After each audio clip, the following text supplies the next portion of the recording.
को लेकर आपके घर पे भी कल आप प्रोटेस्ट में गए थे, कैसे देखते? नहीं, घर पे पुलिस नहीं आई है। वहाँ वो पुलिस प्रशासन का अपना काम है।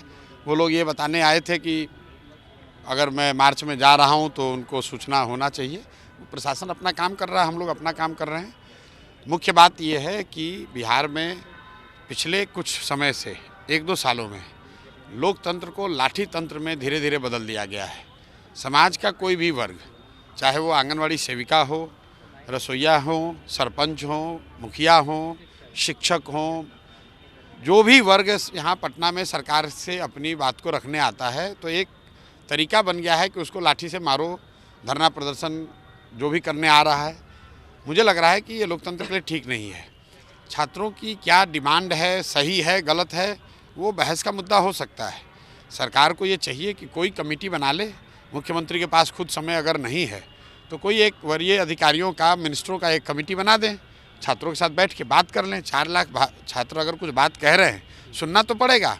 तो एक तो आपने उनकी बात सुनी नहीं, दूसरा अब आप बच्चे यहाँ आए तो उन पर आपने लाठी चलवा दिया। उसके विरोध में हम लोग गए थे और उसके विरोध में खड़े हैं। सिर्फ बात छात्रों की नहीं है, समाज का कोई भी वर्ग अगर आकर लोकतांत्रिक तरीके से अपनी बात कह रहा है तो आप उसको लाठी से क्यों मार रहे हैं? आप बात उसकी सुनना चाहते हैं, सुनिए।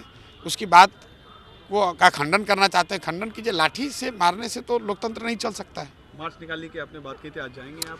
नहीं, मार्च निकालने की हमने बात नहीं कही है। हमने बात ये कही है कि छात्र मार्च अगर निकालेंगे तो उनके साथ मैं खड़ा रहूँगा, उनमें सबसे आगे चलूँगा।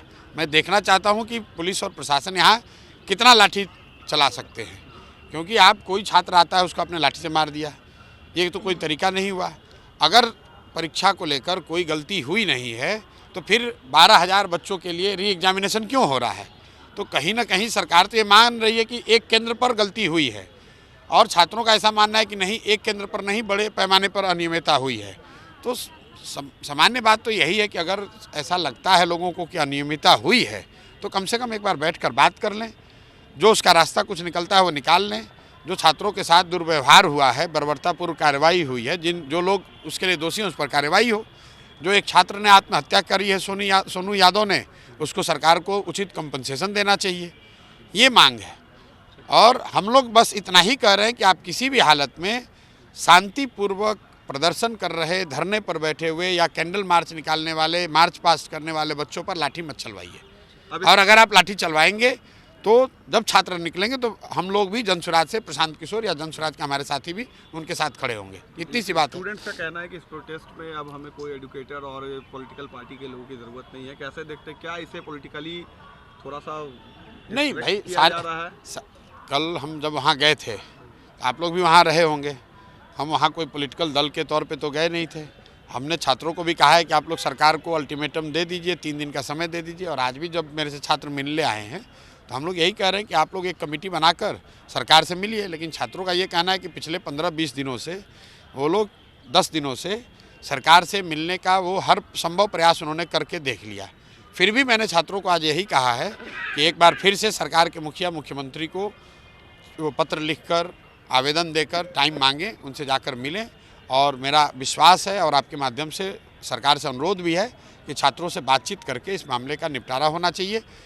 निपटारा हो नहीं हो वो एक बात है, लेकिन किसी भी हालत में छात्रों पर बल प्रयोग नहीं होना चाहिए। बिल्कुल उसके हम लोग विरोध में हैं। फॉर्मर पीएम मनमोहन सिंह जी का डिमाइस हो गया, कितनी बड़ी लॉस है देश के लिए? बहुत बड़ा लॉस है। इस देश के इतिहास को जब भी लिखा जाएगा तो मनमोहन सिंह का जो उनके अपने खुद के जो शब्द थे कि द हिस्ट्री विल जज him differently and more kindly. आज जो भी व्यवस्था आप देख रहे हैं, खासकर आर्थिक नज़रिए से देश में जो भी अर्थतंत्र आज है, उसके कहीं ना कहीं फाउंडेशनल फादर रहे हैं मनमोहन सिंह जी। उनका बहुत बड़ा योगदान रहा है। Politician and administrator par excellence, और देश के लिए बहुत बड़ी क्षति है, कहने की बात नहीं है।